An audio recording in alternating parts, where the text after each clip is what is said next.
Halo, saya Ani Suyatni, mahasiswa S2 Unipma jurusan IPS. Video ini kita buat dalam rangka melaksanakan tugas mata kuliah Desain Sumber dan Media Pembelajaran IPS berbasis ICT. Kali ini kita akan membahas tentang materi pembelajaran kelas 9 IPS, Perubahan Sosial Budaya dan Globalisasi.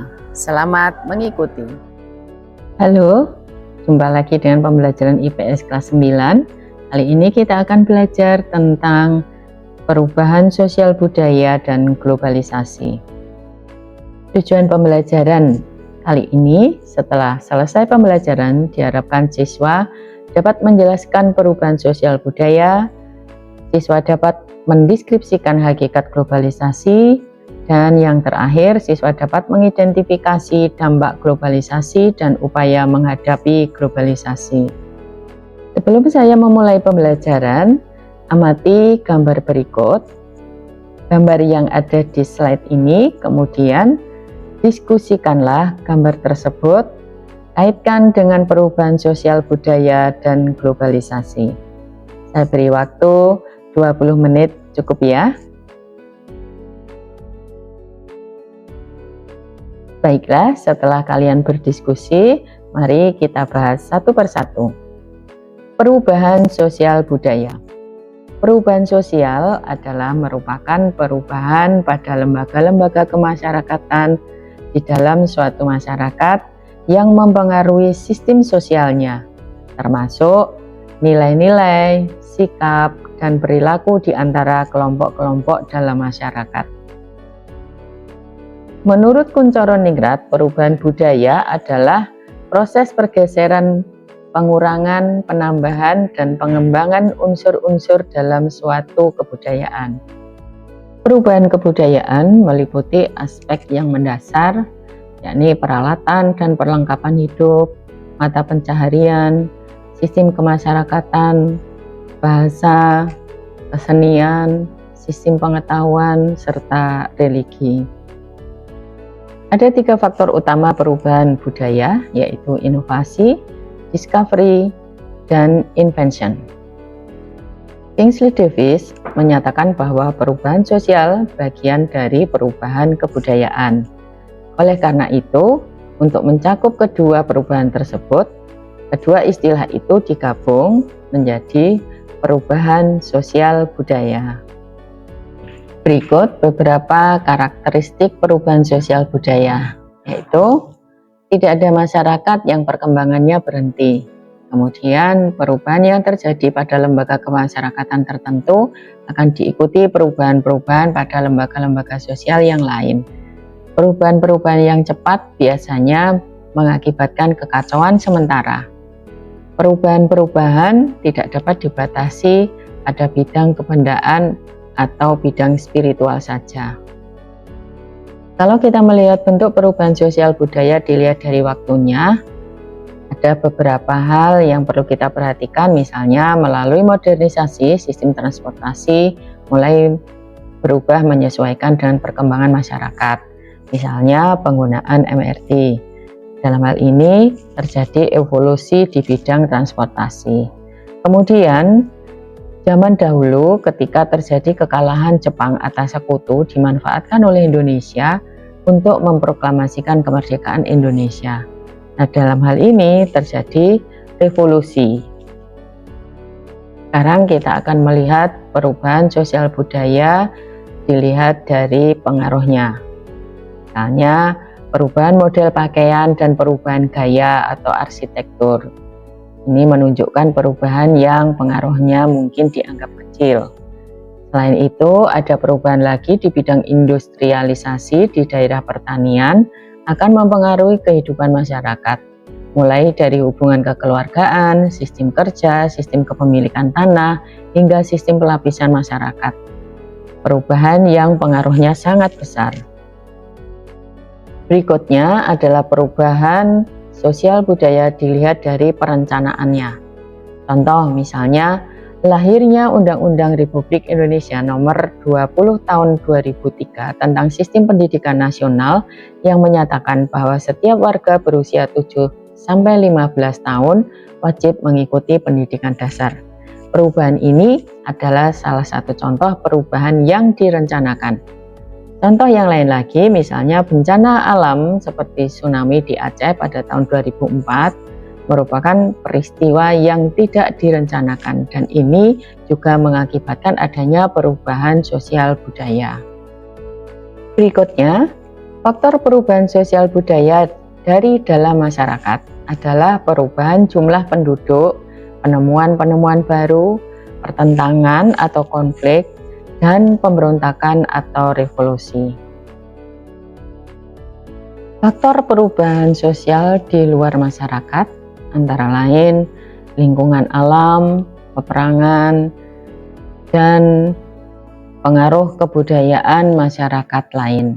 Terdapat beberapa faktor pendorong terjadinya perubahan, antara lain sebagai berikut. 1. Kontak dengan kebudayaan lain. 2. Sistem pendidikan yang maju. 3. Sikap menghargai hasil karya seseorang dan keinginan-keinginan untuk maju. 4. Toleransi terhadap perbuatan-perbuatan yang menyimpang yang bukan merupakan delik. 5. Stratifikasi yang terbuka. Faktor-faktor yang dapat menghambat perubahan sosial budaya adalah sebagai berikut. 1. Kurangnya hubungan dengan masyarakat lain. 2. Lambatnya perkembangan ilmu pengetahuan. 3. Sikap masyarakat yang sangat tradisional. 4. Kepentingan-kepentingan yang telah tertanam dengan kuat. Dan yang terakhir adalah rasa takut akan terjadinya kegoyahan pada integrasi kebudayaan. Sekarang kita akan membahas tentang globalisasi. Hakikat globalisasi. Dan Nederven-Peters menyatakan globalisasi adalah proses jangka panjang dari keterkaitan dunia yang makin meningkat. Globalisasi menimbulkan peningkatan keterkaitan dan ketergantungan antar manusia, seperti di bidang perdagangan, ekonomi, dan sosial budaya, karena batas negara yang bias. Ciri-ciri yang menandakan semakin berkembangnya fenomena globalisasi di dunia, yaitu 1. Perubahan dalam konsep ruang dan waktu. 2. Ketergantungan ekonomi. 3. Peningkatan interaksi kultural melalui perkembangan media massa. Dan yang keempat, meningkatnya masalah bersama. Bentuk-bentuk globalisasi dapat dibagi menjadi beberapa, antara lain atas globalisasi dalam bidang budaya, komunikasi, ekonomi, transportasi, dan politik. Berikutnya, dampak globalisasi dan upaya menghadapi globalisasi. Adanya globalisasi di bidang perekonomian membuat kegiatan ekonomi dan perdagangan di seluruh dunia menjadi satu kekuatan pasar yang semakin terintegrasi tanpa rintangan batas teritorial negara. Globalisasi sebagai sebuah gejala menyebabkan tersebarnya nilai-nilai dan budaya tertentu ke seluruh dunia sehingga menjadi budaya dunia atau world culture. Di masa depan, manusia akan banyak bergantung kepada teknologi seperti komputer dan ponsel yang berkembang dengan cepat. Teknologi akan sangat mempengaruhi dunia komunikasi. Dan adanya globalisasi dalam bidang politik bisa mengancam kedaulatan suatu negara karena batas-batas teritorial atau wilayah menjadi kabur. Hal-hal yang dapat dilakukan masyarakat dalam menghadapi globalisasi dalam bidang budaya antara lain 1. Mampu memilih dan menyaring budaya-budaya dari luar Indonesia. 2. Mendorong dan mengangkat budaya lokal agar tidak tergilas oleh budaya global. 3. Mempromosikan budaya Indonesia ke dunia internasional. 4. Menghargai dan mencintai budaya lokal. Hal-hal yang dapat dilakukan oleh masyarakat dalam menghadapi globalisasi dalam bidang komunikasi. 1. Mempelajari dan melakukan etika dalam berkomunikasi. Salah satu caranya adalah tidak menyebarluaskan berita-berita yang tidak dapat dipercaya atau hoax. 2. Menggunakan teknologi komunikasi untuk hal-hal yang berguna bagi masyarakat, bangsa, dan negara. Berikutnya adalah hal-hal yang dapat dilakukan oleh masyarakat dalam menghadapi globalisasi dalam bidang ekonomi. 1. Meningkatkan kualitas sumber daya manusia antara lain melalui pendidikan dan pelatihan. 2. Meningkatkan sumber pembiayaan yang berasal dari dalam negeri sehingga dapat mengurangi ketergantungan pembiayaan dari luar negeri. 3. Masyarakat Indonesia senantiasa membeli dan menggunakan produk-produk dalam negeri. Berikutnya, hal-hal yang dapat dilakukan masyarakat dalam menghadapi globalisasi di bidang transportasi. Antara lain, 1. Memilih alat transportasi yang tepat sesuai jarak dan waktu yang dibutuhkan. 2. Mempertahankan alat transportasi lokal. 3. Meningkatkan teknologi transportasi agar tidak mencemari lingkungan. Yang terakhir, hal-hal yang dapat dilakukan oleh masyarakat dalam menghadapi globalisasi di bidang politik. 1. Mendorong pemerintah agar mengikuti kerjasama ekonomi regional atau dunia yang menguntungkan Indonesia. 2. Mendorong pemerintah agar meningkatkan daya tawar dalam perjanjian ekonomi regional atau dunia. Demikianlah pembelajaran kali ini, semoga bermanfaat, menambah wawasan dan pengetahuan. Terima kasih.